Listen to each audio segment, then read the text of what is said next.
With the Lucky Land Slots, you can get lucky just about anywhere. This is your captain speaking. We've got clear runway and the weather's fine, but we're just going to circle up here a while and get lucky. No, nothing like that. It's just these cash prizes add up quick. So I suggest you sit back, keep your tray table upright, and start getting lucky. Play for free at LuckyLandSlots.com. Are you feeling lucky? No purchase necessary. Void where prohibited by law. 18 plus terms and conditions apply. See website for details. How would you like a 15% discount to my daily email, the stack of stuff, the show notes, discounts to the conference, all of that? All you need to do is text the word show to 33777. You'll get the annual subscription with a 15% discount to my daily email. You'll get the stack of stuff, the links to the show notes, discounts to the conference, and so much more. All you have to do is text the word show, SHOW, to 33777. Text show to 33777.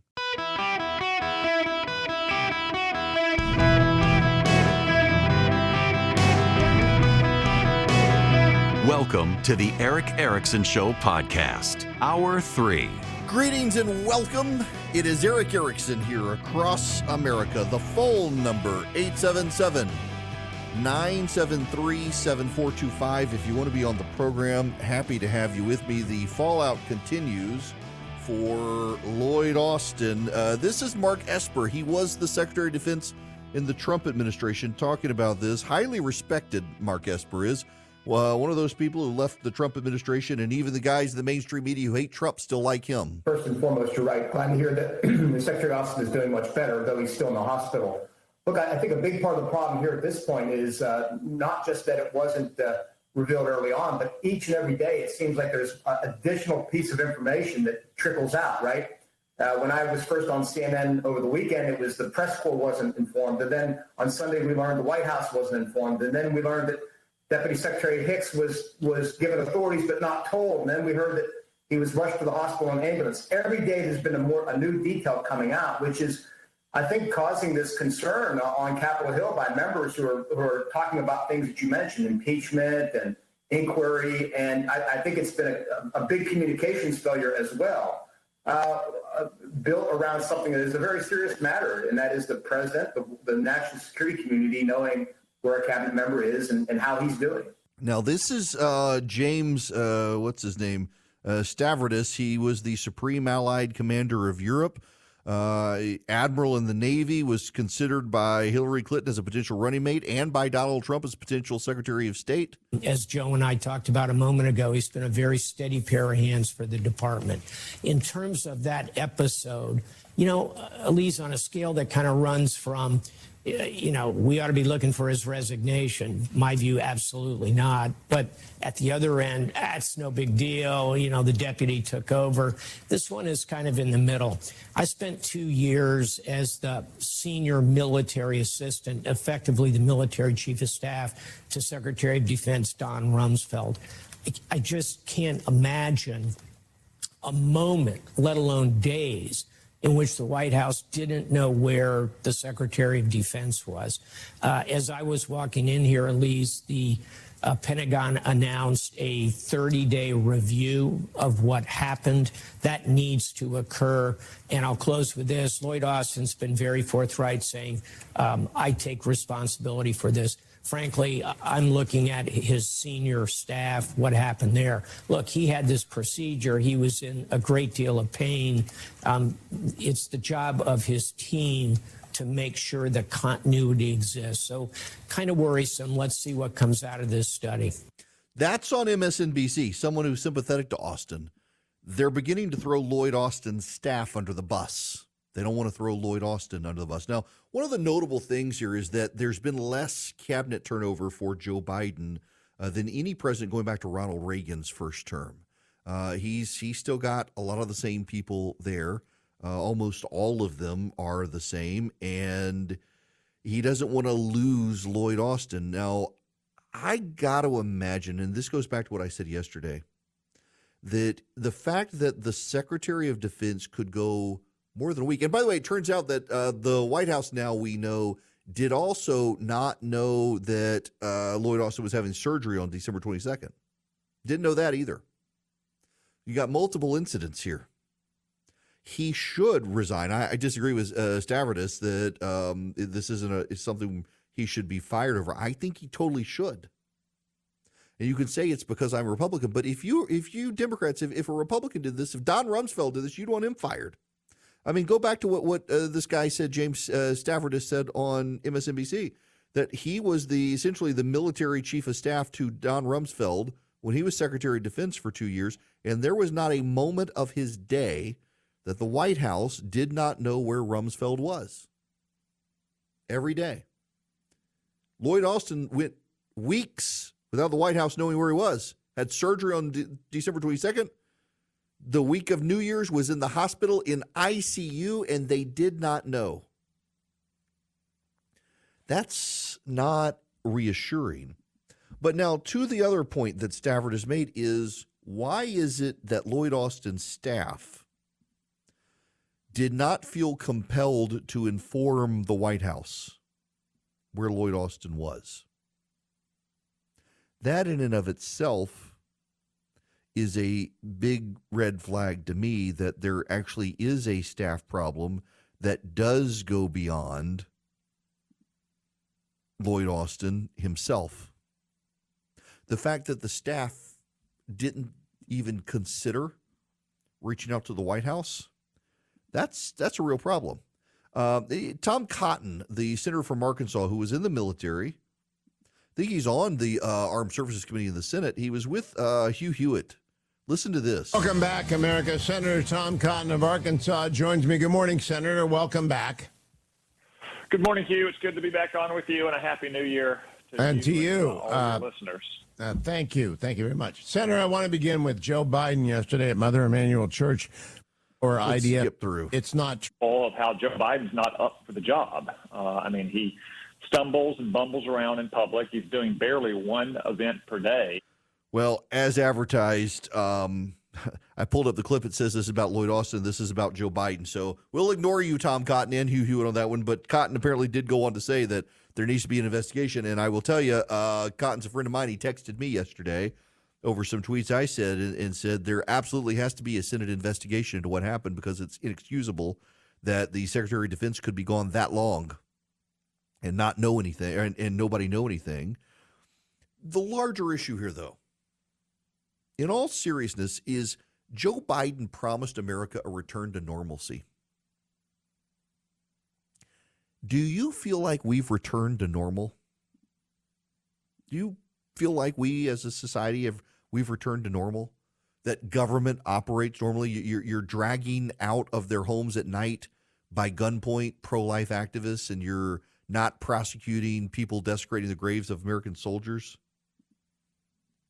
The headline, top of the Drudge Report right now. I know a lot of conservatives don't read the Drudge Report anymore, but it's still the most read news site out there. And the headline, violent political threats surge as 24 begins. This is actually from the Washington Post. Rusty Bowers, former Speaker of the Arizona House of Representatives who played a pivotal role in resisting efforts to overturn the 2020 presidential election, drove into his neighborhood east of Phoenix the day after Christmas to a spine-chilling scene. His home, nestled off a dirt road in an unincorporated slice of the desert, was surrounded by sheriff's deputies. An unknown caller had reported there was a pipe bomb inside and that a woman had been murdered. After searching the home and questioning Bowers' wife and grandson, according to Bowers and authorities, sheriff's deputies determined neither claim was true. This is the ongoing threat of swattings that's happening around the country right now. It's happening to conservatives, happened to Marjorie Taylor Greene, happened to Burt Jones, Lieutenant Governor of Georgia. It happened to the former Speaker of the House in Arizona, Rusty Bowers. It's happened to a couple of Democrats as well. You have a guy the other day was arrested for plotting to kill Eric Swalwell and his children. Does this sound like there's any return to normalcy? And yeah, it's actually true. You cannot blame Joe Biden for the insanity on the right. But the insanity on the left, he's fed it. Joe Biden, think about this. Just think how profoundly absurd this is. The president of the United States is incapable of giving a speech denouncing anti-Semitism without also having to say, and also Islamophobia, because he's afraid of angering the progressives in his base. He can't give a speech and say anti-Semitism is bad. The Israelis are one of the most persecuted groups to ever walk. The Jews are the most persecuted group to ever walk the planet. What happened to them was bad. Hamas is evil, and Hamas should surrender. He can't say that. What he has to say is anti-Semitism is bad, and the Jews have been terribly persecuted and treated badly throughout history. We also need to be concerned about Islamophobia and attacks on Muslims. Otherwise, his side goes nuts. His side loses their mind. That's a pretty, frankly, damning indictment of the left and the Democrats. They want Republicans to denounce Donald Trump with no ifs, ands, buts, no nuance, just bold, forthright denouncements of Donald Trump. That's what the left wants. That's what the Democrats want. That's what the media wants. They can't do the same. They can't do that. They can't condemn the protesters. They don't even want to prosecute the protesters. The George Floyd protesters, nope. You have to understand systemic racism. The pro-Hamas supporters have systemic racism. The Jews are colonizers. We can't do that. There's a piece in the Harvard Crimson today, Reaping What We've Taught. Harry Lewis, contributing editor. He's the Gordon McKay Research Professor of Computer Science. Had served as the dean of Harvard College from 1995 to 2003. He writes, let's go back to how Harvard's current crisis began, charge of anti-Semitism. Why anti-Semitism seems to be a problem at Harvard and other universities is one of the still unanswered questions that precipitated the university's downward spiral. It surely is not Claudine Gay's fault. It is not because Harvard admits anti-Semitic students or hires anti-Semitic faculty. No one is suggesting there are comparable anti-Semitism problems in other kinds of institutions, such as hospitals or libraries. So there must be something that uniquely happens in universities. That something must be the source of our woes. Unapologetic anti-Semitism, whether the incidents are few or numerous, is a college phenomenon because of what we teach and how our teaching are exploited by malign actors. The Harvard online course catalog has a search box. Type in decolonize. That word, though surely not the only lens through which to view the current relationship between Europe and the rest of the world, is in the titles of 7 courses and the descriptions of 18 more. Try oppression and liberation. Each is in the descriptions of more than 80 courses. Social justice is in over 100. White supremacy and enlightenment are neck and neck, both ahead of scientific revolution, but behind intersectionality. The word frequency is an imperfect measure, and the precise counts are muddied by duplicate numberings in courses at MIT. This experiment supports the suspicion that the Harvard curriculum has become heavily slanted towards recent fashions of the progressive left. For example, intersectionality was almost unattested before the year 2000, while published uses of decolonize have more than tripled since then. Merchants of hate are repurposing these intellectual goods that universities are producing. When complex social and political histories are oversimplified in our teachings as Manichaean struggles between oppressed people and their oppressors, the powerless and the powerful, the just and the wicked, a veneer of academic respectability is applied to the ugly old stereotype of Jews as evil but deviously successful people. While Harvard cannot stop the abuse of our teaching, we, the Harvard faculty, can recognize and work to mitigate these impacts. The political bias in our faculty is now widely accepted. One solution is to use a kind of affirmative action program for conservative thinkers to change the faculty, but that idea is noxious and misses the point. Do these feel like normal times to you? The Secretary of Defense can just disappear. The Secretary of State, the National Security Advisor, none of them even know. The President doesn't know. The Congress doesn't know. It's kept from everybody. You can march in the streets and chant death to the Jews, and the president can't clearly and forcefully denounce you because of intersectional wokeism. Do these seem like normal times to you? Rise in political violence, threats of violence, swatting attacks. Do these seem like political normal times? No. There's something in the water. It's more than political, it's spiritual. But it has festered, not just under Trump. The media wants to blame Trump for all this stuff. But there weren't people marching in the streets chanting death to the Jews when Trump was president, but they sure are when Joe Biden's president, and it's notable he can't bring himself to forcefully condemn it. Greetings and welcome. It is Eric Erickson here across the United States. Boy, have I got some audio to play for you all. This is the head of the European Central Bank talking about pushing people towards a digital currency. Was a movement in this country. The Federal Reserve began to explore a digital currency in this country, and basically enough Democrats and Republicans in Congress complained they've largely killed it, and there's still legislation being considered to shut it down. Listen to this. This is the head of the European Central Bank. You are introducing the electronic euro, as I know. Yeah. So yeah. How can switching to an electronic currency help? Now we have in Europe this threshold. Above 1,000 euros, you cannot pay cash. If you do, you are on the gray market. So you take your risk. You get caught, you are fined, or you go in jail. But you know, the digital euro is going to have a limited amount of control. There will be control. You're right. You're completely right. We are considering whether for very small amounts, you know, anything that is around 300, 400 euros, we could have a mechanism where there is zero control. But that could be dangerous. The terrorist attacks on France back 10 years ago were entirely financed by those very small anonymous credit cards that you can recharge in total anonymity. You got that? In Europe now, if you want to pay for anything at 1,000 euros or more, you are not allowed to pay in cash. If you want to spend more than 1,000 euros at a time, you're not allowed to pay in cash in Europe. It's against the law. And now they want to send everyone to digital currency to control what you spend. They're trying to hide behind terrorism as a way to do this. This is nuts. This genuinely, this is nutty invasion of privacy. The Europeans do not value privacy in the way we value privacy. But you know what happens in Europe, give it 20, 30 years, it's going to happen over here. Francis Schaeffer, a theologian, used to write about that. The God who was there. Wrote about how trends in Europe, cultural trends in Europe, takes about 30 years, but then they begin to infest our culture as well, and you got to keep an eye out for it. This could happen here. It's why you should oppose a digital currency, because the government will exercise more control. Just think about right now how the government wants your account will be flagged. You do payments into or out of your account over several $100s.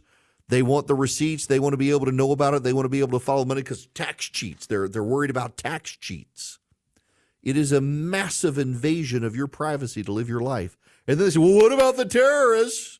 We can't have the terrorists doing this. I mean, the fear of terrorism, they can justify anything that way. They want a backdoor into your messaging apps, WhatsApp and Apple iMessage. They want a backdoor into it. If they can get a backdoor into it, I assure you the thieves can get a backdoor into it.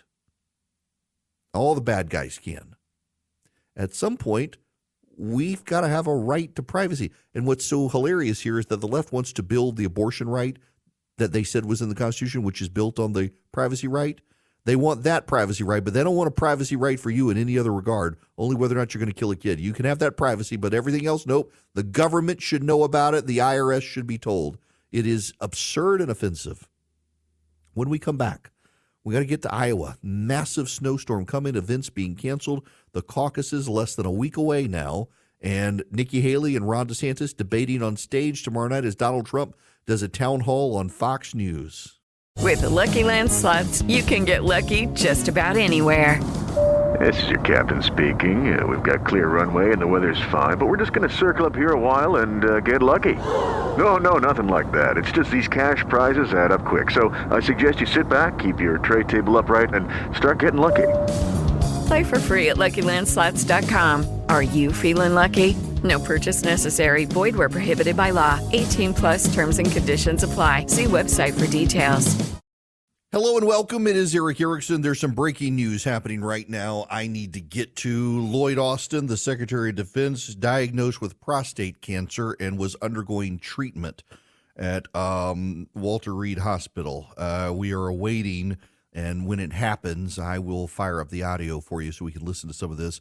all the TV networks, Fox, CNN, MSNBC, CNBC, Bloomberg, the others, they've just got their camera fixed on an empty podium at the Pentagon, and they're going to begin a briefing here. Let's see, their books getting in the way, or let's see. Pentagon briefing. At the top, so appreciate your patience. Secretary Austin currently remains hospitalized at Walter Reed National Military Medical Center and is in good condition. And by now, you should have seen the statement released by Walter Reed National Military Medical Center officials regarding his medical care. And for the sake of ensuring that everyone here today and everyone watching has the same information, I will read that full statement. This is a statement from Dr. John Maddox, Trauma Medical Director, and Dr. Gregory Chestnut, Center for Prostate Disease Research of the Murtha Center Director at Walter Reed National Military Medical Center in Bethesda, Maryland. Beginning the statement. As part of Secretary Austin's routinely recommended health screening, he has undergone regular prostate-specific antigen PSA surveillance. Changes in his laboratory evaluation in early December 2023 identified prostate cancer, which required treatment. On December 22, 2023, after consultation with his medical team, he was admitted to Walter Reed National Military Medical Center and underwent a minimally invasive surgical procedure called a prostatectomy to treat and cure prostate cancer. He was under general anesthesia during this procedure. Secretary Austin recovered uneventfully from his surgery and returned home the next morning. His prostate cancer was detected early and his prognosis is excellent. On January 1st, 2024, Secretary Austin was admitted to Walter Reed National Military Medical Center with complications from the December 22nd procedure, including nausea with severe abdominal, hip, and leg pain. Initial evaluation revealed a urinary tract infection. On January 2, the decision was made to transfer him to the ICU for close monitoring and a higher level of care. Further evaluation revealed abdominal fluid collections impairing the function of his small intestines. This resulted in the backup of his intestinal contents, which was treated by placing a tube through his nose to drain his stomach. The abdominal fluid collections were drained by non-surgical drain placement. He's progressed steadily throughout his stay. His infection is cleared. He continues to make progress, and we anticipate a full recovery, although this can be a slow process. During the stay, Secretary Austin never lost consciousness and never underwent general anesthesia. Prostate cancer is the most common cause of cancer among American men, and it impacts 1 in every 8 men and 1 in every 6 African American men during their lifetime. Despite the frequency of prostate cancer, discussions about screening, treatment, and support are often deeply personal and private ones.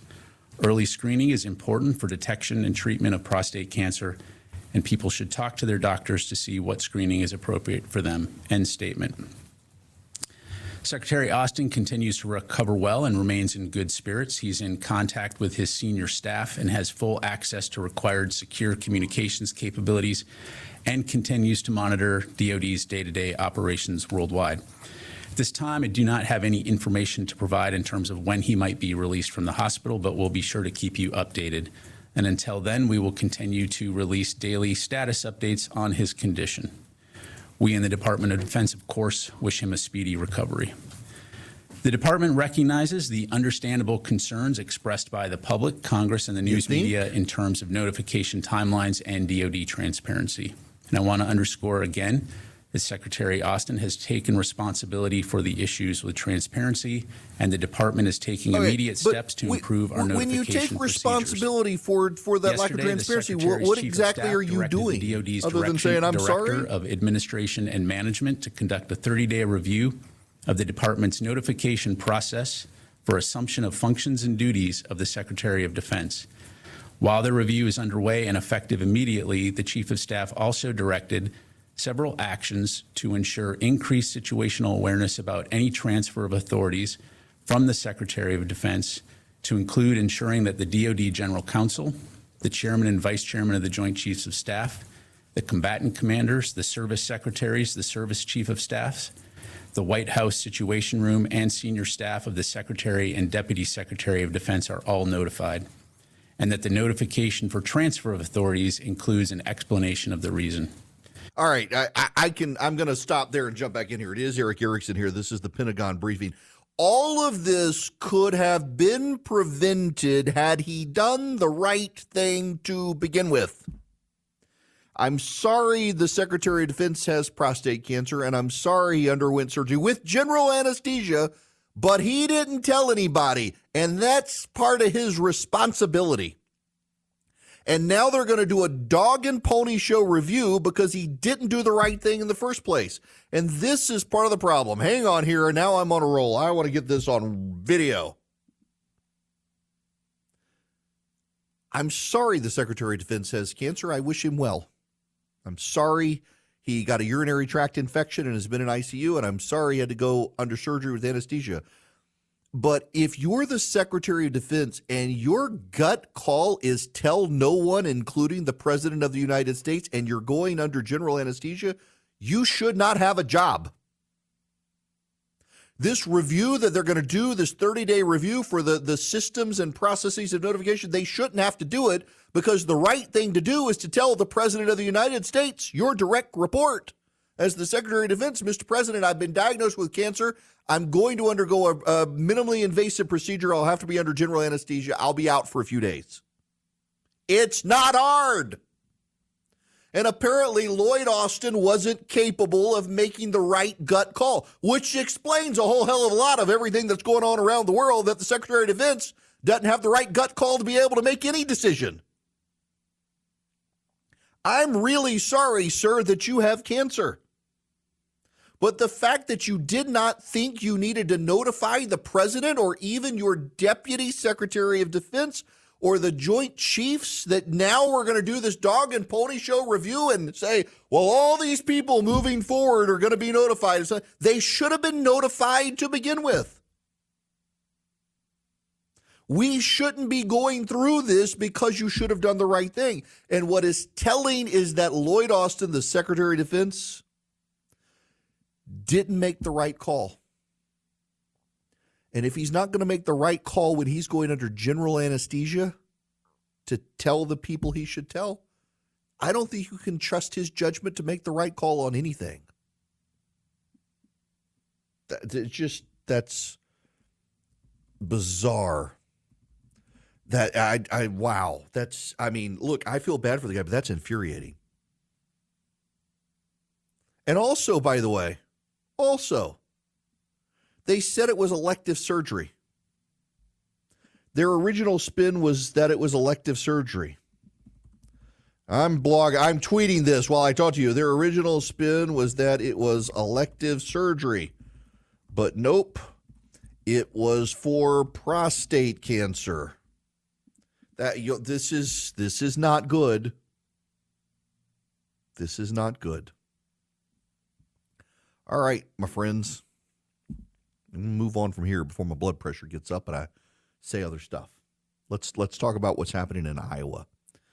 I still think DeSantis might be able to pull off Iowa. His campaign is kind of in disarray, if we're honest. Never Back Down is in disarray. Things did not go according to plan, and I'm beginning to wonder what sort of plan there was. But he has one heck of an operation in Iowa, and that can't be denied. He's got a better operation ground game in Iowa than what Donald Trump's been able to put together, and Trump's is actually good. But Haley is surging in the polling there, and the snow is coming. I thought it was very funny. Vivek Ramaswamy's campaign is collapsing. That's maybe not getting a whole lot of attention. I had high hopes for Vivek Ramaswamy and his campaign, but man, he has just come across as a D-bag at every opportunity he's been given on the campaign stage and beyond.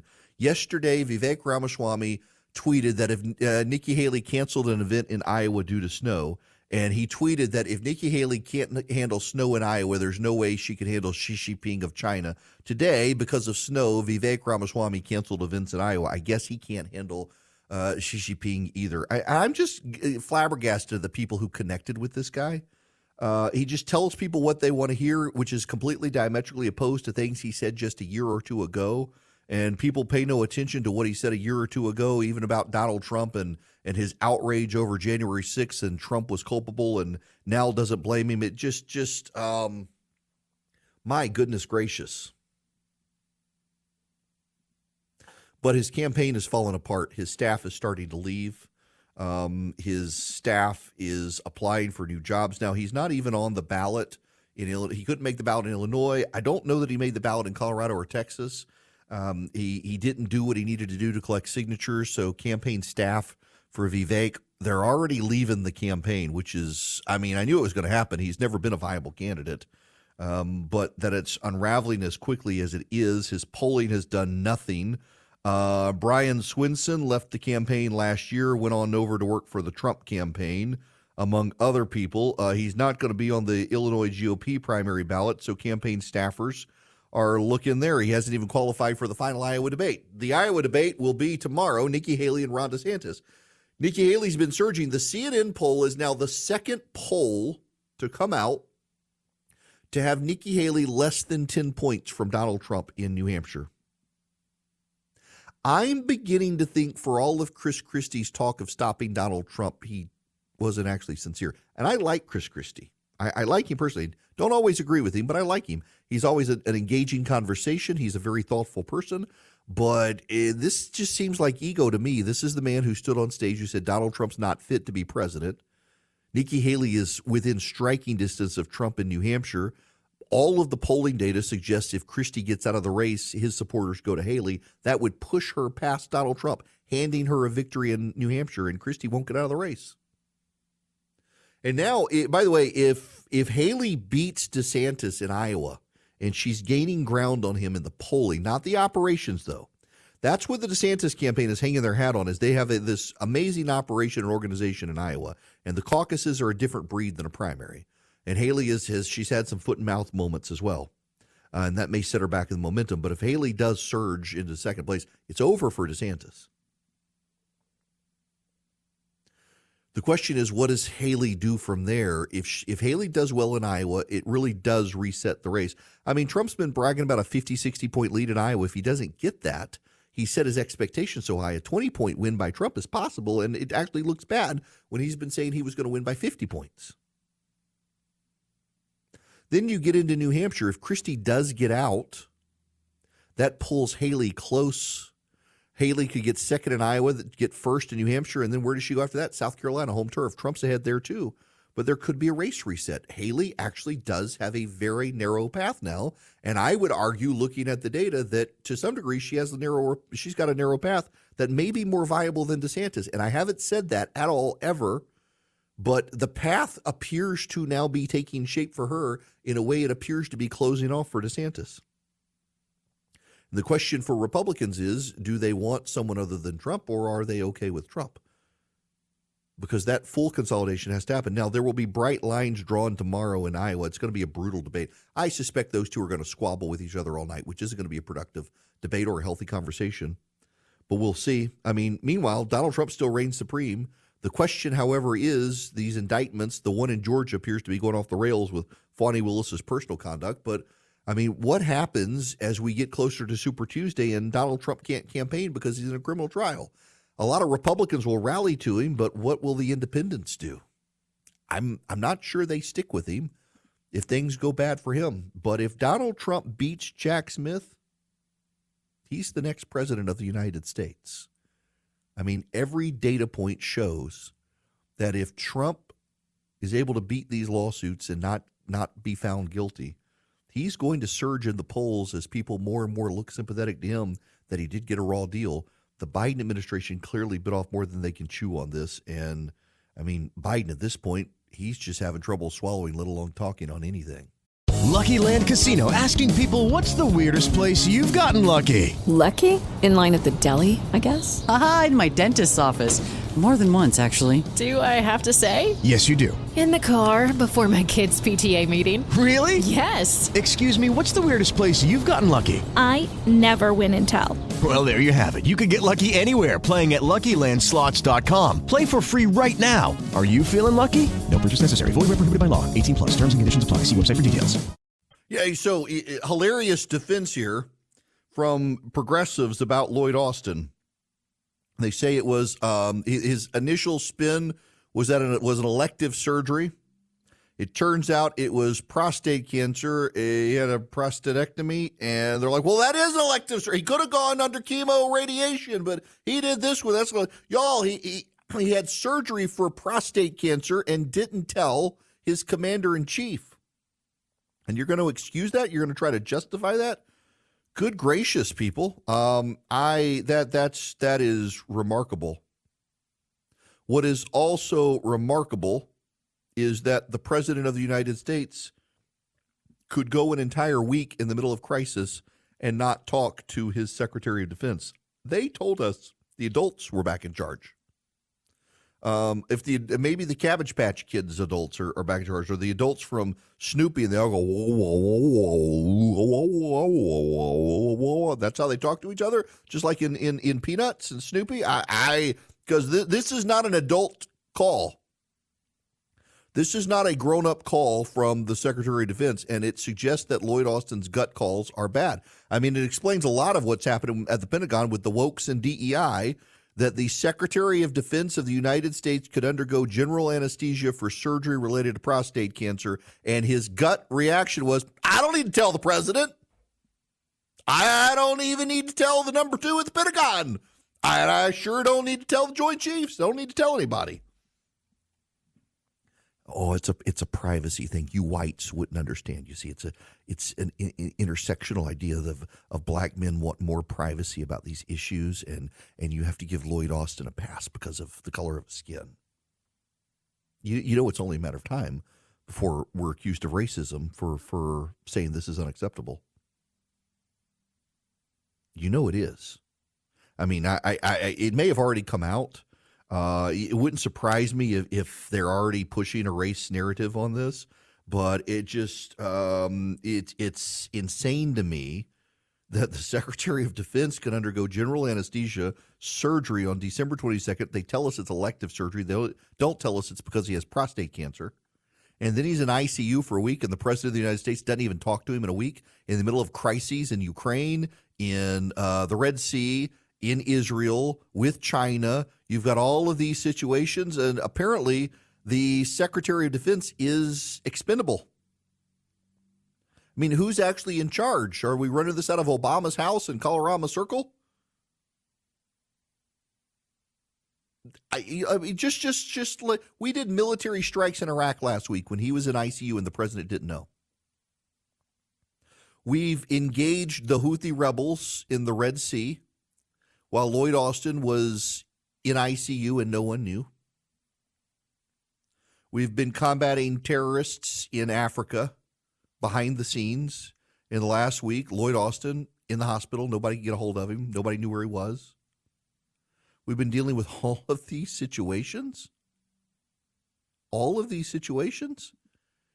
He must be that expendable. I mean, he must be the most expendable man in America. If the President of the United States at a time of military crises around the world can go an entire week and has never talked to the guy, didn't even know he was in ICU, that's remarkable to me. It should be remarkable to you as well. Lloyd Austin should have the good grace to step aside and force the president to accept his resignation. A man of good character would do that, but then a man of good character would have told the President of the United States that he was undergoing general anesthesia and would be out of commission.